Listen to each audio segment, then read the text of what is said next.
خاطري وفي فمي، أحبها من كل روحي ودمي. وهذا وقد أثبت المصريون في كل مرة وفي كل زمان أنهم الحامي والضامن لمسيرة وبقاء وطنهم، رغم أنف كل حاقد أو حاسد أو طامع. جدو، ينفع تحكي لي حدوته؟ مكار، اقعد على رجلي. شوف، انا هحكي لك اخر فصل من فصول الحكايه اللي بتبدا يوم ما اتولدت انت. في يوم من الايام كان في بلد، اعظم بلد في الدنيا، مصر، ام الدنيا. ام الدنيا في التاريخ ليها حضور، وفي الثقافه ليها عظماء، وفي الفن ليها نجوم. لكن لما ليلها ضلم نزل الشعب يطالب بأبسط حقوق، ويا دوب ملحقش يفرح، جات الطباعة من بعيد تدخل الأرض الطيبة تسرق منها فرحتها وتحاول تفرق وحدتها، تنشر الخوف والرعب في قلوب أهاليها. ما خفتش يا جدو؟ خوفنا فشر، ده احنا نخوف بلد. شكرا، تسلم ايديكي. تسلم. البلد دي بلدنا يا علي، بلدنا احنا. نزلنا وما سكتناش، قلنا هيمشوا ومش هيقعدوا فيها دقيقة واحدة. هنستسلم لتجار الدين والإرهابيين؟ وكان ورانا جيش بيحمينا، ولما صوتنا اتسمع علينا، نزلنا في الشوارع نهتف ونقول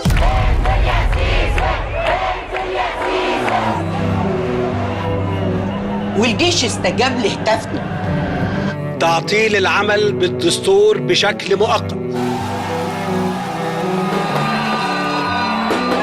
والروح ردت فينا تاني.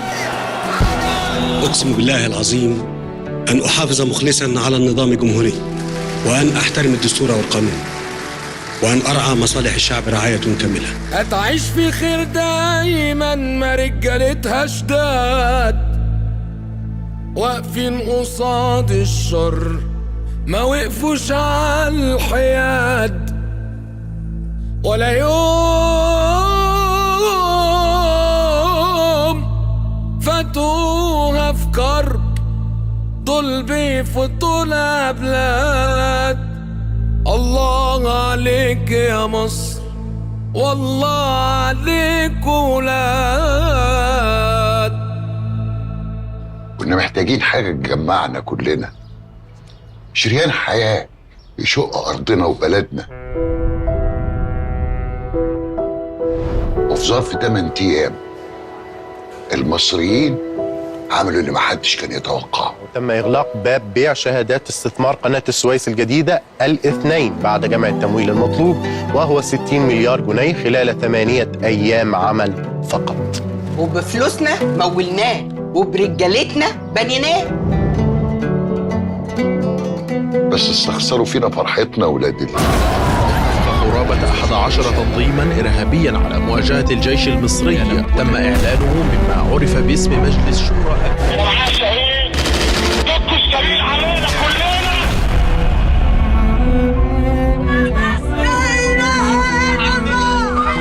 خسرنا كتير مننا، شباب ضحت بروحها وأطفال اتيتمت. أنتم ولاد الأبطال، ولكم في رقبتنا كل الخير والأمان والسلام. بابا صحيح وحشني، بس أنا عارفة إنه عند ربنا وشايفنا كلنا، وبقيت أنا بنت الشيخ. أحب أعرف الجميع وأديكوا نبذة عن حياته، ليا الشرف والد الشهيد اللي أفتخر بإنجازاته. في عز ليله كان بينزل للدفاع عن كل شبر، محدش يفكر ان طولة بالي وخلق الحسن معناه ان البلد دي تقع. قسما بالله اللي هيقرب لها لا اشيله من فوق وش الارض. كان عندنا تحديات ما كناش قادرين نواجهها من زمن فات، يمكن من قبل ما تتولد انت يا علي، بزمن الزمن كمان. لكن المحنة علمتنا ان اللي ظروفه صعبة لازم يشغل دماغه. كان لازم نواجه مشكلة الاقتصاد ونتأكد ان الدعم هيوصل للي يستحقه، ولسه العشوائيات والطرق اللي ضاقت علينا وشبكات المية وصرف المجاري المتهالكة اللي ما تلاقيش بدولة عظيمة زي مصر، وقرى الدلتا والصعيد اللي اتنست من سنين طويلة. هو الشباب عايز ايه؟ عايز شغل وبيت يسكن فيه، صح. عايز يبقى مبسوط، عايز يعيش حياة كريمة. فاهم يعني ايه حياة كريمة يا علي؟ يا جدو، يا مدين مبسوطين.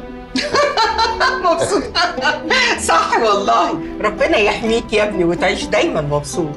والحاجات دي عشان ما تصلحتش وتثابت كتير نيجي نعالجها دلوقتي توجع، لكن استحملنا ووقفنا ورا بلدنا وقلنا هنبنيها عشانك وعشان مستقبلكم. فاكرة يا ماجدة لما قالوا مش هنقدر بس قدرنا وواجهنا كل التحديات؟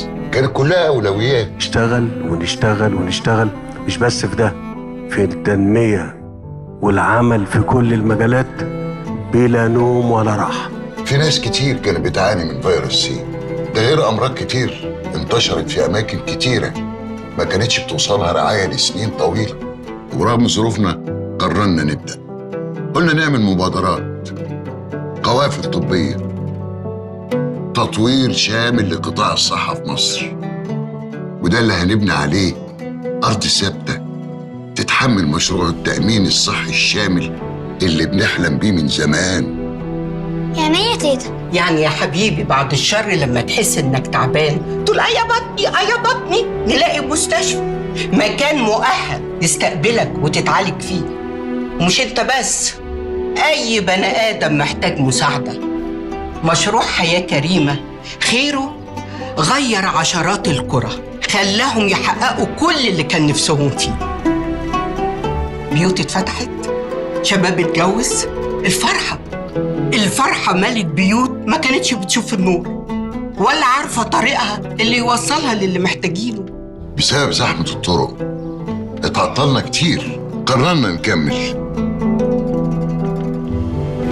ما احنا قلنا الشغل لازم يبقى في كل حتة.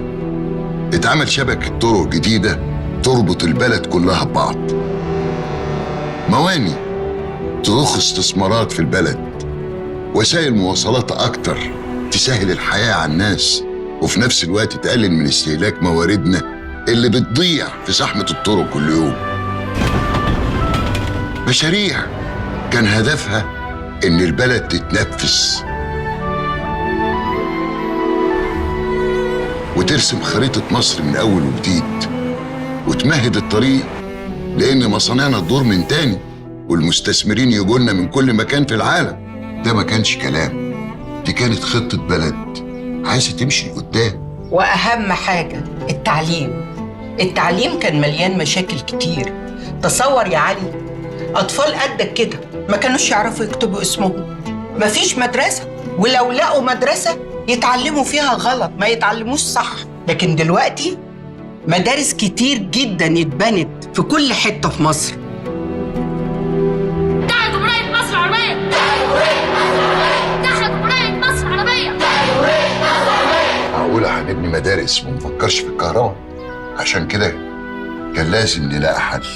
قدرنا نبني محطات تساعدنا تدور حياتنا من تاني. اكتشفنا أكبر حقل غاز في بلدنا على أرضنا، وقضينا على طوابير البوتاجاز عشان يبقى عندنا مخزون ينقذنا في كل أزمة.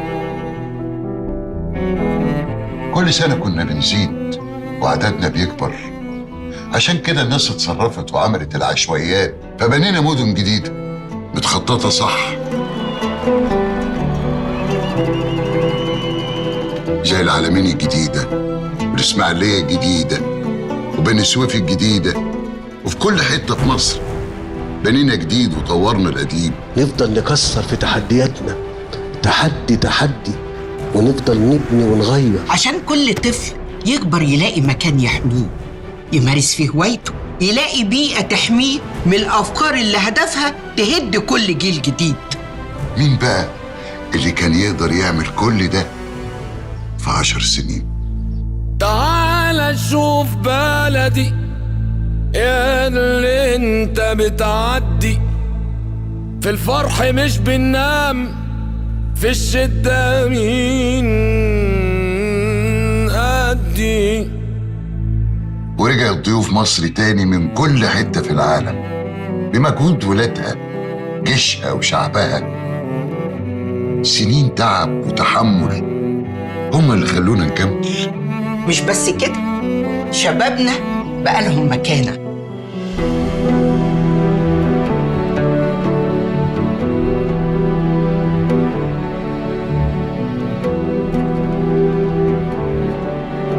رفعوا اسم بلده. هايلين ولاد المصريين، ولاد النيل يا ولاد المصريين. وما عداش وقت وجات الكورونا. الله أكبر، شر بره وبعيد بتفكرنا بيها تاني. فاكر لما كنا قاعدين في البيت هنا؟ أيوة أنا فاكر، مش عارفة أشوفكم. أهو العالم كله كان قاعد في البيت زينا كده. الصحة العالمية بتتكلم على 1,500,000 إصابة جديدة بكورونا. كل حاجة وقفت، مصانع وشركات ومدارس، كل الناس قاعدة وخايفة يا ترى هنرجع تاني ولا لا. لكن كنا قدها. مين كان يقول إن مصر اللي شافت كل ده هتقدر ترجع من أزمة زي دي ولا تساعد غيرها كمان؟ ويا دوب بنفرح برجوعنا لشغلنا. حصلت حرب كبيرة بين دولتين دخلت العالم كله في أزمة، لكن اللي المصريين أثبتوه في سنين قليلة يخلينا نثق في نفسنا إننا مهما حصل هنخرج من الأزمة دي كمان. إن شاء الله نكمل الحلم اللي بدأناه. أصل إحنا خلاص بقينا إيد واحدة بنتكلم في مشاكلنا ونحلها. بقينا فخورين باللي أنجزناه في 10 سنين برؤية رئيس وإرادة شعب. أثبتنا إن مصر بس مش بلد إنجازات، لا دي بلد معجزات. دق الطبول لولاد بلدي، ما تقولش سهلة، ما تقولش عادي،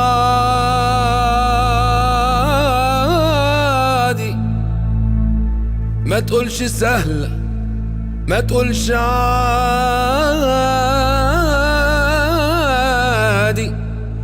ومهما بتزيد الأعادي ولادها دايما بالمرصاد، ولادها دايما بالمرصاد. هو حضرتك خلصت جده؟ لا طبعا، احنا مش متفقين ان المشوار لسه طويل. احنا شغالين ومستنيينك يا حبيبي لما تكبر إن شاء الله وتكمل معانا الحكايه. ربنا يديله الصحة. ايه حضرتك يا بابا؟ الحمد لله على السلامة، الحمد لله على السلامة. يا ترى بقى ايه اللي مخليكم متجمعين في المكتب وسايبين البيت كله؟ اسأل المصري. جده حكي لي حدوته. جده عنده حكايات وحواديت كتير قوي، انا واحده فيهم. المصري. الله يا بختك يا سيدي. كان انت ولا اسمعها منه بقى؟ أنا. ماشي حلو ده، تحكيها لي بقى واحنا بناكل. عملت لنا ايه يا حبيبي؟ عملت لك كل اللي نفسك فيه. ربنا يخليك ليه. ربنا يسعدك ويهنيك يا رب يخلوه لك. تعال نشوف حلو بقى. ربنا يخليك. جيل ورا جيل هنفضل نحكي الحكايه، حكايه وطن عريق وأم عظيمه، وهيفضل شعارنا دايما تحيا مصر. من لف فيها شبعت ومن السنين عديت، من شرقها لغربها والبرها عديت. حبيتها أول حب، صاحبت أنا وعديت عنها في يوم ما بعد، عنها في يوم ما بعد، ولا عمري مر نسيت